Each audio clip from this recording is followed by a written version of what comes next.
Sistemas de demérito. Con productos complejos como automóviles, computadoras o dispositivos mayores, es común encontrar que pueden ocurrir diferentes tipos de disconformidades o defectos.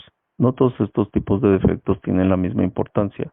Una unidad del producto que tenga un solo defecto grave posiblemente se clasificaría como disconforme con los requerimientos, pero una unidad que tenga varios defectos menores podría no ser disconforme necesariamente. En tales situaciones, se necesita un método para clasificar las disconformidades o defectos de acuerdo con su gravedad y ponderar los diferentes tipos de defectos en una manera razonable.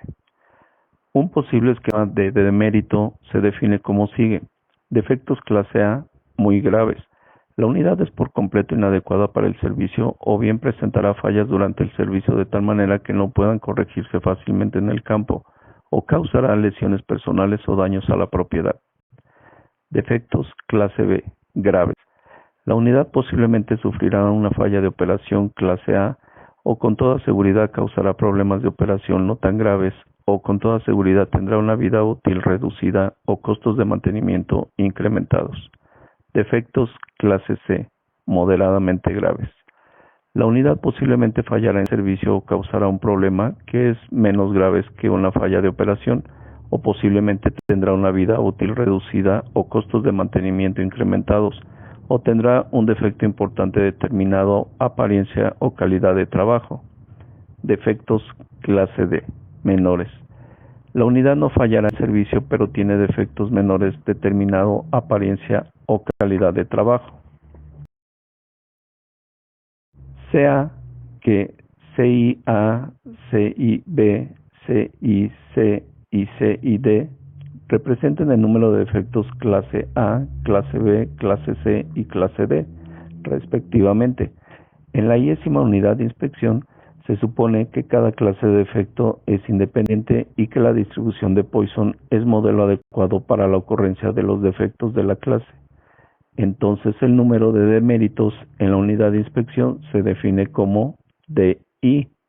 El uso de las ponderaciones de demérito clase A 100, clase B 50, clase C 10, clase D 1 es muy común en la práctica. Tratamiento con los niveles de defectos bajos. Suponer que los defectos o conteos o eventos de interés ocurren de acuerdo con una distribución de Poisson. Entonces la distribución de probabilidad del tiempo entre los eventos es la distribución exponencial. Por lo tanto, construir una carta de control para el tiempo entre eventos es en esencia equivalente a construir una carta de control para una variable con una distribución exponencial. Sin embargo, la distribución exponencial tiene un sesgo muy pronunciado y como resultado, la carta de control correspondiente sería muy asimétrica. Una carta de control así ciertamente luciría extraña y podría plantearle al personal de operación algunas dificultades de interpretación. Se ha sugerido resolver este problema transformando la variable aleatoria exponencial en una variable aleatoria de Weibull. Tal vez que la distribución normal sea una buena aproximación a la distribución de Weibull resultante. Si Y representa la variable aleatoria exponencial original, la transformación apropiada es x igual a y a la 1 sobre 3.6, o esto es igual a y a la 0.2777. Entonces se construiría una carta de control para x suponiendo que x sigue una distribución normal.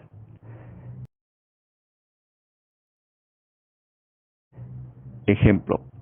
Una ingeniera química quiere establecer una carta de control para monitorear la ocurrencia de las fallas de una válvula importante.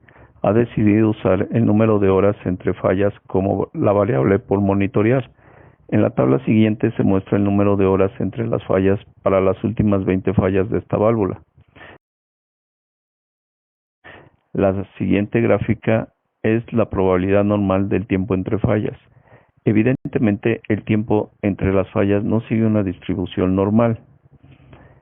En la figura de la gráfica de probabilidad normal del tiempo transformado entre fallas, se observa que indica que la distribución normal es una buena aproximación de la distribución de esta variable transformada.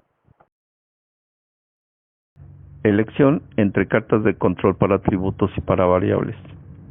Quizá la ventaja más importante de las cartas de control XR sea que con frecuencia proporcionan un indicio de problemas inminentes y permiten al personal de operación emprender una acción correctiva antes de que se produzca realmente cualquier unidad defectuosa. Por tanto, las cartas XR son indicadores fundamentales de problemas, mientras que las cartas P o las cartas C o cartas U no reaccionarán a menos que el proceso ya haya cambiado, por lo que seguirán produciéndose más unidades disconformes. Para ilustrar, considérese el proceso de producción descrito en la siguiente figura. Cuando la media del proceso está en μ1, se producen pocas unidades disconformes. Suponer que la media del proceso empieza a tener un corrimiento ascendente. Para el momento en que ha llegado a μ2, la carta XR habrá reaccionado al cambio en la media generando un claro patrón no aleatorio y posiblemente varios puntos fuera de control. Sin embargo, una carta P no reaccionaría sino hasta que la media haya hecho el corrimiento completo hasta μ3 o hasta que el número real de unidades disconformes producidas se hubiera incrementado. Por tanto, las cartas XR son una herramienta de control más poderosas que las cartas P para un nivel especificado de protección contra los corrimientos en el proceso. Las cartas de control para variables por lo general requieren un tamaño de la muestra mucho más pequeño que la carta de control para atributos correspondiente.